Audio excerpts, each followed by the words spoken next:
Selamat datang kembali para novelers di channel Bacain Novel. Kali ini Mimin akan lanjutin kembali bacain alur cerita novel, Fernando Menantu Kaya Raya, sambungan dari video sebelumnya. Tapi sebelum itu, jangan lupa bagi yang belum subscribe tolong di-subscribe, agar Mimin makin semangat upload alur cerita novelnya. Dan jangan lupa juga, aktifkan tombol loncengnya agar kalian tidak ketinggalan update terbaru dari channel ini. Selamat menikmati alur ceritanya. Pukul 17.30 Bab 318. Dikembalikan, apa alasannya? Alis Fernando berkerut. Alasan sudah diketahui, ini adalah perbuatan seseorang yang bernama Rahman. Suara Cicilia terdengar cemas. Orang ini memiliki kekuasaan besar di bidang peralatan medis di timur Indonesia. 30% peralatan medis di semua rumah sakit Timur Indolen diproduksi dan disuplai oleh pabrik milik Rahman. Sebelumnya, ayahku juga sudah punya niat untuk bekerja sama dengan Rahman. Mengenai penarikan balik peralatan radioterapi Californium di kota Lautan Timur dan rumah sakit sekitarnya, semua atas perintah Rahman. Ternyata benar-benar Rahman. Pandangan Fernando menjadi dingin. Setengah bulan yang lalu, Rahman menangkap Tazudin dan Hadi. Rencana ini tidak berhasil, dan sekarang dia memakai cara keras dengan menarik kembali semua peralatan radioterapi Californium. Peralatan radioterapi Californium ini, setahun dapat menghasilkan keuntungan lebih dari triliunan untuk Fernando, tetapi Rahman, berani-beraninya dia menginstruksikan rumah sakit untuk mengembalikan semua peralatan tersebut. Ini menghambat rezeki orang namanya. Pandangan Fernando menjadi semakin dingin, dia berpikir bahwa jika hanya Rahman sendiri saja, dia tidak akan memiliki kekuatan sebesar itu untuk menginstruksikan rumah sakit mengembalikan Californium tersebut. Di balik ini, kemungkinan besar ada keluarga terkenal di Timur Indolen, yaitu keluarga Harto, yang mendukung Rahman. Pak Fernando, bagaimana selanjutnya? Peluncuran peralatan radioterapi logam Californium masih belum lama, modal produksi belum kembali, jika dikembalikan dalam kondisi belum menghasilkan laba, kami kali ini rugi berapa triliun.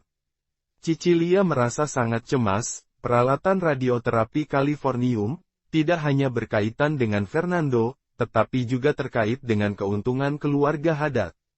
Asal tahu saja, dengan peralatan ini, keluarga Haddad kemungkinan besar bisa bangkit menjadi keluarga terkenal dalam 20 atau 30 tahun ke depan. Tapi sekarang, jalan untuk bangkit telah terputus, bagaimana mungkin dia tidak cemas? Aku akan mengurusnya dengan baik. Fernando berkata ringan, kamu lakukan saja pekerjaanmu. Mendengar ini, Cicilia merasa lega, jika Fernando mengatakan akan mengurusnya dengan baik, maka itu pasti akan ditangani dengan baik. Ini adalah kepercayaan mutlak pada kemampuan Fernando. Setelah menutup telepon, Fernando menelepon Rosmah. Peralatan radioterapi Californium telah dikembalikan, entah bagaimana perkembangan perawatan radiasi Rosmah. Jika perawatan belum selesai, maka akan menjadi masalah.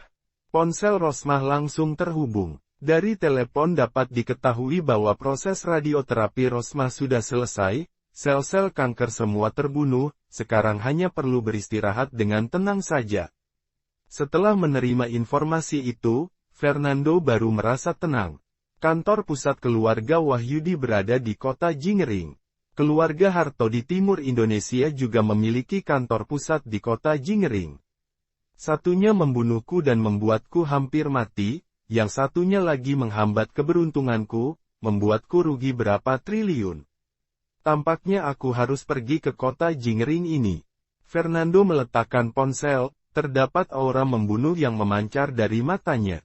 2 hari kemudian, di suatu sore, matahari terbenam dan membuat langit merah terbakar, angin bertiup sejuk, membuat tubuh terasa sangat nyaman. Midnight Bar, sebuah mobil GMC putih perlahan-lahan melaju, dan seorang pemuda keluar dari sana. Tubuh anak muda itu agak kurus, terlihat seperti pelajar yang tidak bertenaga, seluruh tubuhnya memancarkan aura yang tidak biasa. Setelah keluar dari mobil, pemuda tersebut meletakkan tangan di belakang punggung dan memasuki bar. Di dalam bar, lampunya sedikit redup. Di area bar, seorang pria parubaya berjanggut dan memiliki sedikit kerutan di sudut matanya terlihat, sedang memegang sapu tangan putih, dengan hati-hati dia mengelap cangkir berkaki tinggi. Di sampingnya, seorang gadis berambut kuning terlihat memegang pel di tangannya, dia mengepel lantai dengan serius. Mendengar langkah kaki, pria parubaya itu masih melap cangkir, tidak mengangkat kepala dan berkata, "Ini belum waktu buka bar kami, kamu bisa kembali setelah jam 7 malam." Usai bicara, hanya ada keheningan dan tidak ada jawaban. Pria parubaya itu tercengang, dia segera mendongak, wajahnya tiba-tiba berubah. Fernando. Pemuda yang berdiri di pintu adalah Fernando. Pria parubaya itu tentu saja Nasrun, dan yang mengepel di sampingnya adalah Liana. Mendengar kata Fernando, mata Liana langsung berkilauan, dia menatap ke arah Fernando dan merasa sangat terkejut. Fernando, bagaimana lukamu?" Nasrun meletakkan cangkir berkaki tinggi, dan langsung menghampiri Fernando sambil bertanya. Liana juga mendekat, wajahnya dipenuhi keprihatinan. "Sudah jauh lebih baik, lukanya sudah berkeropang, dan tidak lama lagi akan sembuh." Fernando tersenyum. Mendengar ini, keduanya lega, Fernando aman, mereka pun lega. Setelah itu, Nasrun seperti memikirkan sesuatu, dan wajahnya tiba-tiba menjadi gelisah. "Itu, Fernando, aku harus panggil kamu apa sekarang? Panggil kamu Kak Fernando, atau Pak Fernando, aku juga akan langsung memanggil namamu." Liana menepuk bahu Fernando, ekspresinya kembali riang. "Kamu tidak tahu, hari itu di rumah Chandra, ketika aku melihat Juwono dan Ginting memanggil kamu Pak Fernando dan Kak Fernando, aku dan Kak Nasrun sangat terkejut. Bagaimana bisa terpikirkan oleh kami bahwa identitas kamu begitu mengerikan, bahkan Juwono dan Ginting saja sangat menghormatimu. Kamu dan kami tidak selevel." Fernando tersenyum dan tidak tahu cara membalas mereka. Mengenai situasi ini, Fernando telah mengantisipasinya, jika kedua orang itu tahu identitasnya, pasti akan ada jarak antara mereka. "Setelah kamu ditusuk, Ginting menjadi lebih ganas lagi, dia langsung mengunci kami semua di rumah Chandra dan berkata barang siapa saja yang pergi akan dibunuh. Dan jika sesuatu terjadi denganmu, dia akan menyuruh kami ikut menderita bersamamu." Liana melanjutkan, "Itu cukup kejam. Untungnya, kamu baik-baik saja. 3 hari kemudian, Ginting melepaskan kami. Jika kamu mengalami kecelakaan dan meninggal, kami mungkin benar-benar akan dikuburkan hidup-hidup bersamamu." Fernando menggelengkan kepalanya tanpa daya, apa yang Ginting lakukan itu agak berlebihan. "Liana, kurangi omonganmu." Nasrun menatapnya. "Kenapa kamu bilang, jika kamu mengalami kecelakaan? Perkataanmu ini, bukankah sama saja menyumpahi Fernando mati?" Liana langsung mendecakkan lidahnya, diam terdiam dan merasa bahwa apa yang baru saja dia katakan memang tidak baik, tapi dia memang seperti itu, kadang-kadang berbicara tanpa dipikir dulu. "Baiklah, kita tidak membicarakan hal ini lagi. Nasrun, aku datang menemuimu, untuk sesuatu masalah." Fernando membuka mulutnya. "Ada apa?" Ketika mulai membahas hal ini, Nasrun juga terlihat serius, dia menyuruh Fernando untuk duduk. "Aku akan pergi ke kota Jingering besok, dan aku ingin kamu pergi bersamaku." Fernando berkata lagi, "Aku pergi bersamamu." Nasrun sedikit terkejut, dengan penasaran dia bertanya, "Fernando, kota Jingering adalah ibu kota Provinsi Sulemin, di sana sangat berantakan, untuk apa kamu ke sana?" "Balas dendam," Fernando berkata. "Balas dendam." Kelopak mata Nasrun berkedip-kedip, kedua kata ini terdengar sangat ganas, hal ini membuatnya merinding, dia merasa bagian belakang dingin. Dalam hati dia sudah menduga bahwa Fernando pergi ke Provinsi Sulemin untuk tujuan itu. Bab 319. Liana, yang berada di samping, langsung menyipitkan matanya. Meskipun Liana tidak terlalu pandai berbicara, tapi otaknya tidak bermasalah, dia dapat segera menebak bahwa Fernando pergi ke kota Jingering untuk mencari pria yang hendak membunuhnya, dan kemudian melakukan balas dendam. Aku akan pergi bersamamu, Nasrun berpikir dan kemudian berkata. Aku juga memiliki beberapa urusan yang belum selesai. Di kota Jingering, sekalian saja aku selesaikan. Fernando melihat Nasrun dan tidak menanyakan apapun lagi. Fernando sangat puas ketika tahu Nasrun langsung setuju. Mengenai kenapa Fernando mengajak Nasrun pergi kali ini, Fernando sudah memiliki rencana dalam pikirannya. Kak Nasrun, Fernando, aku ikut juga. Liana, yang berada di samping, berkata dengan tidak sabaran. Kota Jingering adalah ibu kota kuno dari 6 dinasti. Dengar-dengar di sana ada banyak atraksi seperti Sungai Navara, Kuil Konfusius dan lainnya, aku sudah lama ingin melihatnya. Liana, kepergian kita kali ini untuk mengurus masalah, bukan untuk berlibur. Nasrun memelototi Liana. Jadi, kamu tidak boleh ikut. Ah, mendengar ini, Liana merasa sangat kecewa. Tapi aku juga ingin ikut. Jika Nasrun pergi, harus ada yang mengurus bar ini, jadi aku pikir lebih baik kamu tinggal di sini saja. Fernando tersenyum pada Liana, perjalanan ke kota Jingering kali ini pasti akan berbahaya, jika mengajak Liana, mungkin akan terjadi masalah di luar dugaan. Baiklah, kalau begitu aku tidak ikut. Nasrun dan Fernando tidak setuju, hal tersebut membuat Liana semakin kecewa, dia juga tahu bahwa jika Nasrun pergi, dirinya dibutuhkan untuk mengelola bar. Untuk waktunya, besok pagi jam 8, aku akan menjemputmu. Fernando berkata lagi. Baik, Nasrun mengangguk. Keesokan paginya, pukul 7:30. Villa Gunung Idaman Awan. Sayang, apakah kamu benar-benar mau pergi ke kota Jingering? Sarah berdiri di pintu villa, dia terlihat tidak rela untuk berpisah, meskipun tidak tahu untuk apa Fernando pergi ke kota Jingering, tapi Sarah mengerti jika itu bukan hal yang penting, Fernando tidak akan pergi ke sana. Fernando mengangguk dan meletakkan koper di bagasi mobil.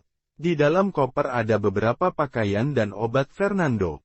Luka perutnya belum sembuh total, jadi perlu membawa beberapa obat-obatan anti-inflamasi demi mempercepat penyembuhan luka. Sayang, di saat aku pergi ke kota Jingering, jika kamu mengalami masalah, kamu bisa menghubungi Ginting, jika dia tidak bisa menyelesaikannya, maka hubungi aku. Fernando berkata sambil mencium lembut dahi Sarah. Sarah mengangguk kepala dan berkata, oh, iya, sayang, Komaria sudah mengundurkan diri dari perusahaan kami, dia juga pergi ke kota Jingering beberapa waktu lalu, dia seharusnya tahu lebih banyak tentang situasi di sana. Ketika kamu sampai di sana, jika kamu mengalami suatu masalah, kamu bisa menghubunginya. Baik, aku tahu. Fernando tersenyum dan tidak terlalu mengindahkannya. Setelah mengobrol sesaat, Fernando baru berpamitan dengan enggan kepada Sarah. Fernando meninggalkan Gunung Idaman Awan dan menyetir ke bar untuk menjemput Nasrun. Pada pukul 9 pagi, sebuah mobil GMC perlahan-lahan memasuki tol lautan Indonesia, lalu berbelok memasuki tol lautan emas. Hari ini mendung, sepertinya akan hujan. Fernando duduk di kursi sebelah kursi kemudi dan melihat keluar jendela. Cuaca mendung, awan gelap besar berkumpul bersamaan, seolah-olah mewarnai langit dengan lapisan tinta, udara juga sedikit gerah.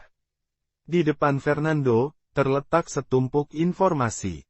Ini adalah beberapa informasi mengenai lokasi dan skala cabang supermarket Warun yang dikumpulan oleh Aziz. Kepergian Fernando ke kota Jingering kali ini, selain menyelesaikan masalah keluarga Wahyudi dan keluarga Harto, dia juga ingin mengurus cabang supermarket Warun, dia ingin membuka cabang di seluruh kota Jingering dan bahkan seluruh provinsi Sulemin. Lagi pula, dia hanya memiliki waktu 1 tahun, cabang supermarket Warun harus dimasukkan ke dalam agenda sesegera mungkin. Nasrun yang saat itu mengemudi juga melihat keluar jendela, dia tersenyum. Iya, di musim ini, cuaca di wilayah selatan sering berubah. Waktu datang tadi aku melihat perakiraan cuaca, mereka bilang akan hujan lebat. Fernando mengangguk dan tidak berbicara lagi. Tiba-tiba, teleponnya berdering, Yasri yang meneleponnya. Pak Fernando, ada informasi untuk Anda. Terdengar suara hormat Yasri. Informasi apa? Fernando bertanya. Anda berhasil menandatangani kerjasama logistik dengan keluarga Wahidi, meskipun sedikit lambat, tapi petinggi di keluarga tetap merasa sangat senang, terutama Tuan dan Nyonya Aryan, mereka kini sudah lebih mengakui kemampuan Anda, kata Yasri. Nyonya Aryan meminta saya untuk memberitahu Anda bahwa dia akan meluangkan waktu untuk datang ke Indonesia menemui dan menemani Anda. Ibuku ingin datang menemuiku. Fernando tertegun sejenak dan napasnya sedikit tercekat. Betul, tapi waktunya masih belum ditentukan. Yasri menjawab, baiklah, aku mengerti. Fernando mengangguk, tapi dia tidak berharap banyak. Karena dalam ingatannya, orang tuanya selalu sangat sibuk sejak dia kecil, hampir tidak punya waktu untuk menemaninya. Bilangnya ingin menemaninya, tapi kemungkinan besar itu hanya omong kosong belaka, lebih baik jangan terlalu berharap. Lagi pula semakin besar harapan, semakin besar kekecewaan. Setelah menutup telepon, Fernando beristirahat, memejamkan mata, dan pelan-pelan tertidur. Nasrun mengemudi dengan tenang. Entah sudah lewat berapa lama, Fernando pun terbangun. Perjalanan masih berapa lama lagi?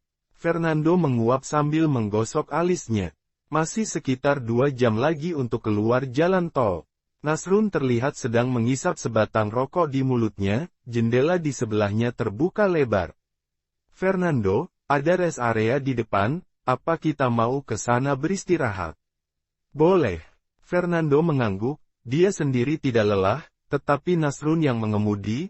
Nasrun telah mengemudi begitu lama, ditambah dengan cuaca suram dan jarak pandang yang tidak bagus, Nasrun pasti sangat lelah, kini sudah waktunya untuk beristirahat. 5 menit kemudian, mobil masuk ke rest area. Setelah memarkir mobil, mereka berdua turun dari mobil. Rest area Poplar Emas. Fernando melihat plakat besar, ada banyak toko di dalamnya, ada yang menjual sosis panggang, bakcang, bakpao, semua makanan itu masih panas dan berasap, terdengar pula suara pedagang yang berusaha menarik pembeli. Jalan tol ini bisa dibilang cukup ramai, itu sebabnya banyak orang yang berada di rest area, di sana terdapat banyak mobil pribadi dan bus jarak jauh. Brum, brum, brum. Suara mesin terdengar mendekat. Sebuah mobil Mercedes-Benz V260 perlahan melaju dan parkir di sebelah mobil Fernando. Pintu terbuka, ada seorang gadis memegang rok pinggangnya sembari berjalan masuk. Gadis itu berusia sekitar 20 tahun, tubuhnya mungil, dia memakai rok panjang berwarna putih yang saking panjangnya sampai menyapi lantai, hal tersebut membuatnya terlihat ningrat, cantik, dan polos. Dia memiliki wajah lonjong yang cantik, bibirnya yang tipis berwarna merah muda, matanya bercahaya, di tengah alisnya ada tahi lalat, dia seperti seorang wanita yang keluar dari komik. Di belakangnya ada 2 pria besar yang berkacamata hitam, mereka berpakaian seperti pengawal, ada juga seorang wanita paruh baya berusia 40 atau 50 tahunan yang mengikuti di belakang mereka, dia berkacamata dan sedikit gemuk. Gadis itu keluar dari mobil dan menarik banyak perhatian orang, terutama beberapa pria, saat melihat gadis ini, mata mereka langsung memanas. Cantik sekali, seperti peri. Ini tidak asing, dia sepertinya adalah selebriti internet, Rina Noura. Ini benar-benar selebriti internet, Rina Noura. Tidak sangka bisa bertemu dengannya di rest area. Beberapa orang tidak sabar untuk mengeluarkan ponsel mereka dan memotretnya. Fernando tidak terlalu tertarik kepada selebriti internet, dia langsung masuk ke rest area bersama Nasrun. Setelah menyelesaikan panggilan alam, Fernando dan Nasrun berjalan keluar dari kamar mandi. Cetar, sebuah petir yang panjang terlihat menembus langit. Bergemuruh, sebuah suara guntur bergema melintasi langit. Angin menderu, tik-tak-tik. Hujan segera turun dengan deras. Bab 320. Hujan. Orang-orang di luar rest area terburu-buru naik mobil. Untung kita sudah ada persiapan membawa payung, jika tidak kita siap-siap, kita akan basah kuyup. Nasrun memegang payung, dia berkata sambil tersenyum. Pada saat ini, gadis yang mengenakan gaun putih, itu juga sudah sampai di pintu. Gadis itu melihat ke arah hujan lebat di luar sambil mengernyitkan alis, sudah jelas sekali dia tidak membawa payung. Aku akan menyuruh orang mengantarmu ke sana. Fernando menunjuk Nasrun sambil tersenyum kepada gadis itu. Kebetulan juga, mobil Anda diparkir di sebelah mobil kami, sekalian saja. Jika tadi tidak salah mendengar, gadis ini sepertinya bernama Rina. Baiklah, terdapat kilatan dalam mata Nasrun, dia kemudian cepat-cepat membuka payung, Nasrun merasa Fernando menyukai gadis tersebut dan ingin mendekatinya. Tidak perlu, terima kasih. Rina menggelengkan kepalanya, suaranya terdengar sangat merdu. Saya ada payung di mobil, nanti asisten saya akan pergi mengambil. Baiklah. Fernando mengangguk dan tidak berkata lebih banyak. Dia hanya ingin membantu, jika Rina menolak, dia juga tidak masalah. Hei, bocah, apa yang kamu lakukan? Tiba-tiba, terdengar suara bentakan. Terlihat wanita parubaya yang sedikit gemuk dan berkacamata sedang berjalan cepat sambil menatap dingin Fernando, dia terlihat sangat waspada. Ada apa? Ingin kenalan dengan Rina di depan publik. Dan kamu tidak mengaca melihat seperti apa penampilanmu. Tatapan matanya dipenuhi ejekan. Tante Amelia, bukan begitu, sebelum Fernando membuka mulutnya, Rina berkata. Hujannya sangat lebat, dan pria ini mempunyai payung, dia hanya ingin mengantar kita ke sana, kebetulan mobilnya parkir di sebelah mobil kita, jadi satu jalan. Di sebelah mobil kita. Mata Tante Amelia melintas sejenak dan melihat keluar.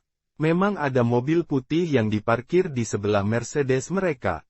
Tapi hujan begitu deras dan penglihatan tidak jelas, mobil itu sepertinya mobil van. Membawa mobil van tapi ingin berkenalan dengan Rina. Dasar bocah tidak tahu diri sama sekali. Tante Amelia melirik Fernando, pandangan matanya terlihat lebih mengejek. Apa kamu tidak berusaha mencari tahu terlebih dahulu siapa itu Rina? Di seluruh daerah Kausar, kota Jingering, Dantu, tidak ada yang tidak mengenalnya, kalau kamu ingin berkenalan dengannya, asetmu bagaimanapun juga harus triliunan. Apakah kamu memiliki kemampuan itu? Fernando memutar bola matanya, dia tidak menyangka mulut wanita ini begitu jahat, Fernando sendiri tidak mengucapkan sepatah kata pun, tapi wanita gendut itu malah mengatakan begitu banyak. Fernando hanya ingin membantu, itu saja.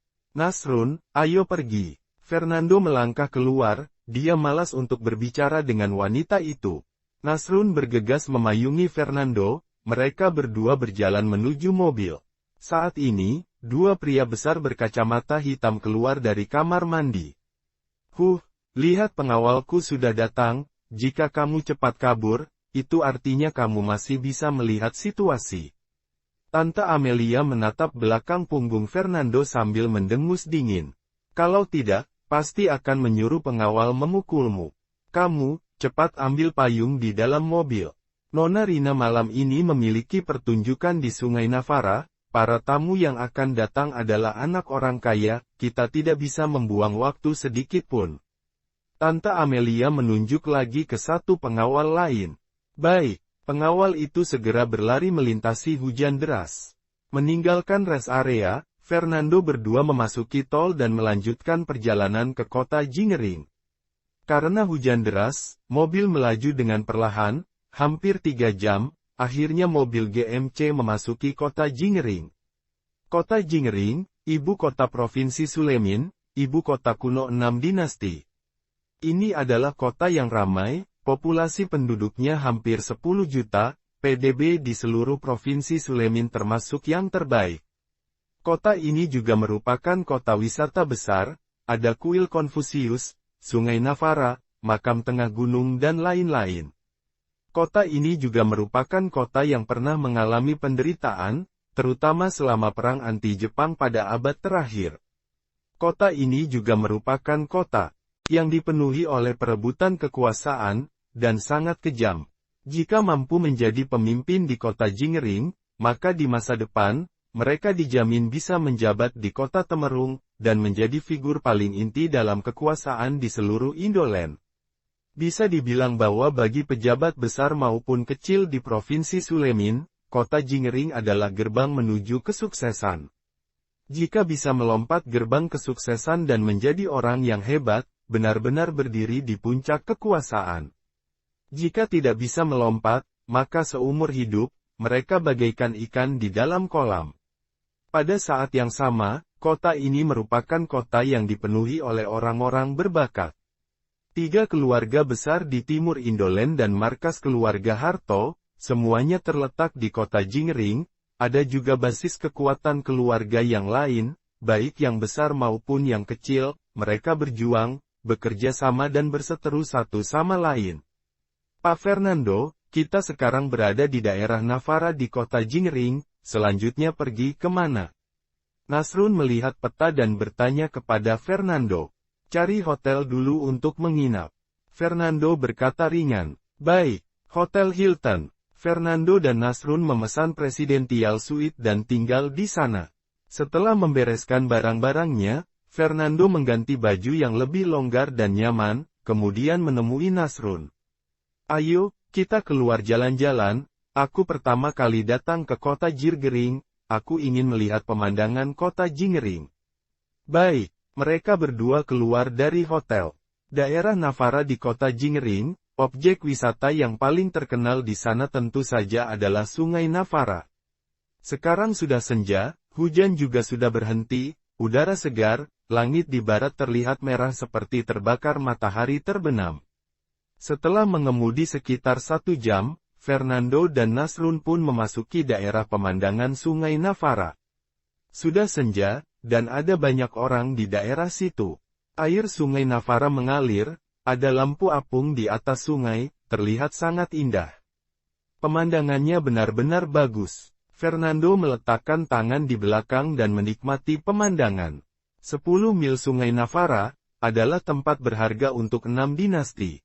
Bunga gulma di tepi jembatan Suzaku dan matahari terbenam di jalur wayang. Jalur wayang, jembatan Suzaku, tempat kediaman Batara Kasto. Fernando sampai bingung harus melihat yang mana dulu. Saat ini, sebuah perahu wisata merah yang mempunyai 3 lantai perlahan-lahan sungai, kemudian menepi di pantai. Di atas perahu wisata, ada kain merah yang menggantung, di dalamnya ada meja makan dan figur yang sangat anggun, membuat para pengunjung berhenti sebentar dan menatap ke arahnya. Wah, perahu wisatanya bagus sekali. Melaju iya, sepertinya ada orang yang menari di dalamnya, aku ingin masuk dan melihat. Kamu hanya bisa memikirnya saja, apa kamu tidak melihat tulisan di perahu wisata itu? Sekali masuk, 40 juta. 40 juta. Orang yang sebelumnya ingin masuk, langsung mengambil napas dalam, 40 juta adalah nominal yang hampir sama dengan gaji bersihnya selama setahun. Tempat ini benar-benar tempat yang hanya bisa didatangi oleh orang-orang kaya. Nasrun, haruskah kita masuk dan bersenang-senang? Fernando melihat perahu wisata itu sambil tersenyum. Perahu wisata itu menepi dan menunggu tamu masuk. Bagaimana kalau kita masuk untuk minum anggur dan bersenang-senang? Nasrun melirik perahu wisata itu, dia memiliki lebih banyak pengalaman dalam dunia seperti itu, hanya sekilas melihat saja Nasrun sudah tahu ini pasti tempat orang-orang kaya minum anggur dan bersenang-senang. Hanya masuk dan melihat-lihat saja. Fernando berkata dengan sungguh-sungguh. Baiklah. Nasrun mengangguk. Keduanya berjalan menuju perahu wisata itu. Tuan-tuan, harga tiket masuk perahu wisata ini 40 juta per orang. Hari ini ada selebriti internet, Rina, yang datang untuk tampil, harganya sangat sepadan. Di pintu masuk perahu, terlihat seorang wanita cantik berpakaian terbuka tersenyum pada keduanya. Mohon maaf, uang tunai atau MPay? Bersambung ke bab 321. Terima kasih sudah setia di channel ini. Sampai jumpa pada bab selanjutnya.